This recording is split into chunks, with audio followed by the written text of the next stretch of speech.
Olá, boa tarde. Você acompanha agora as principais notícias do Brasil e do mundo desta sexta-feira.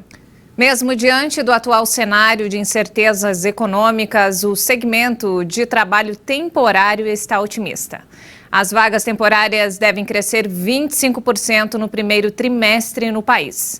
A entidade do setor projeta 805 mil oportunidades até março, com a demanda da Páscoa aquecida.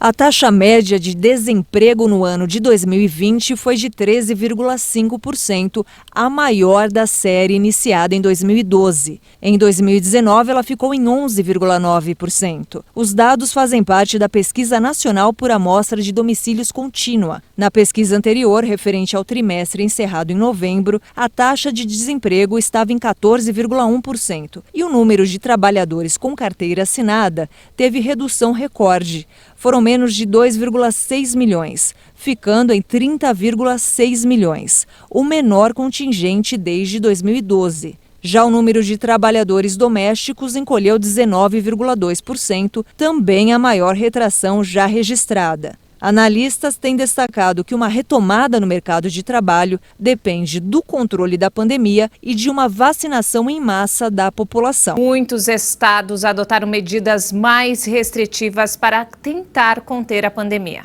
O objetivo é evitar um colapso no sistema de saúde com o alto número de internações em UTIs.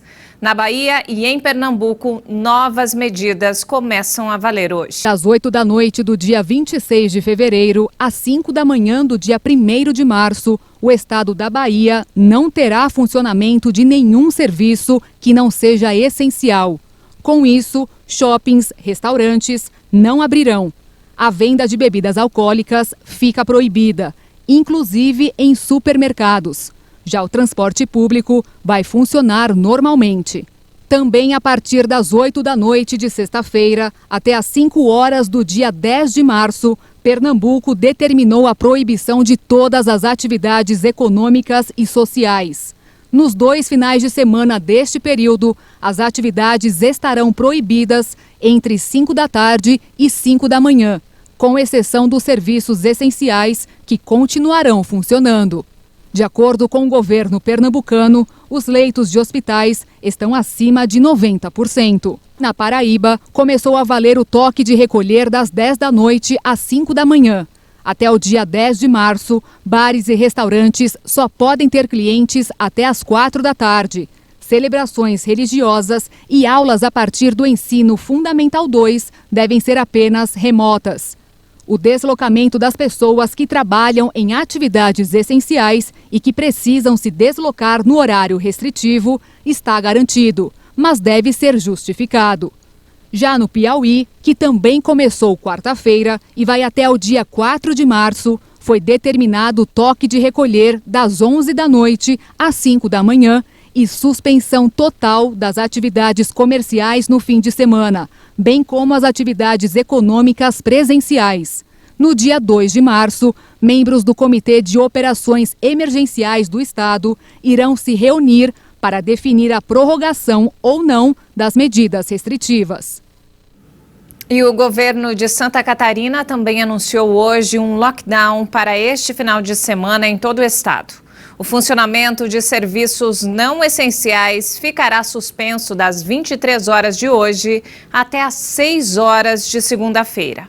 A taxa de ocupação dos leitos de UTI na rede pública do estado é de 91,2%.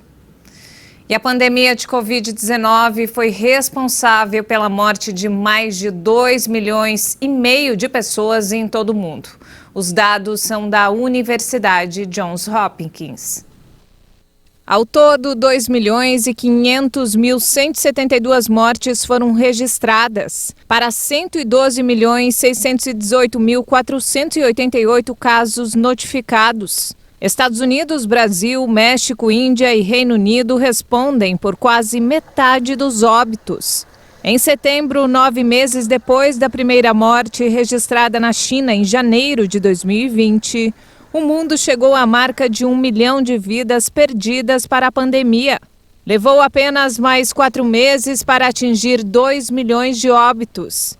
Mas o ritmo desacelerou desde o final de janeiro, com o número diário de mortes atual semelhante ao visto no início de novembro. As variantes do coronavírus preocupam autoridades. A União Europeia defendeu a continuidade de restrições drásticas adotadas para enfrentar as novas cepas. Em uma declaração, líderes do bloco destacaram que a situação epidemiológica ainda é séria e as novas variantes representam desafios adicionais.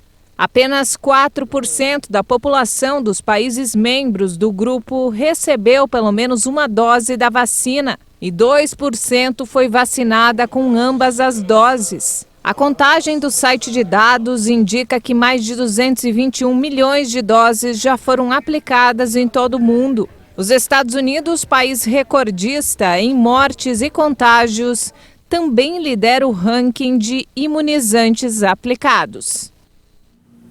E mudando de assunto, Alexei Navalny, o principal político de oposição a Vladimir Putin na Rússia, foi transferido para uma colônia penal onde deve cumprir a pena de 2 anos e meio de prisão. As autoridades garantem que ele vai ficar preso em condições absolutamente normais. Herança da União Soviética, a maioria das penas de prisão na Rússia são cumpridas em centros penitenciários, às vezes afastados de tudo. Os detidos com frequência são obrigados a trabalhar em oficinas de costura ou de fabricação de móveis, por exemplo.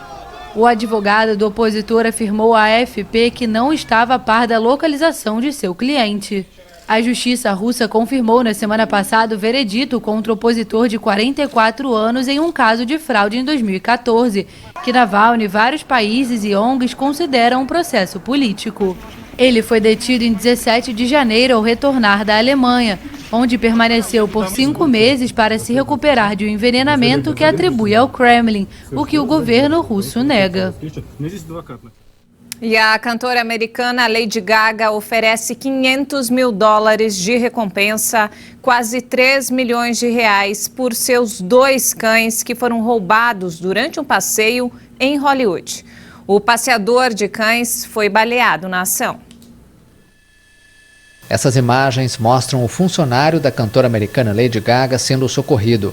Ele foi baleado por um homem enquanto caminhava com os cachorros da cantora. A polícia de Los Angeles disse que o atirador roubou 2 cães e fugiu. Um terceiro cachorro foi resgatado por policiais no local do ataque. O site especializado em celebridades TMZ reportou que Lady Gaga ofereceu uma recompensa de $500 mil pela devolução dos 2 bulldogs franceses. A cantora estaria em Roma para as filmagens de Gucci, de Ridley Scott, na qual ela interpreta a ex-mulher do ícone da moda italiana. E para encerrar, o urso polar nascido no zoológico de Mulhouse, na França, deu seus primeiros passos ao ar livre. Uma atração a mais para os visitantes.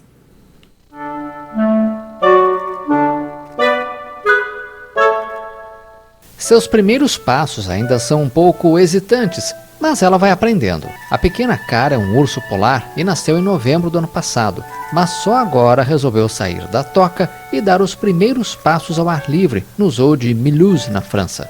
Sempre com a mãe por perto, claro. A fêmea já pesa 16 quilos, uma atração a mais para os visitantes do zoo.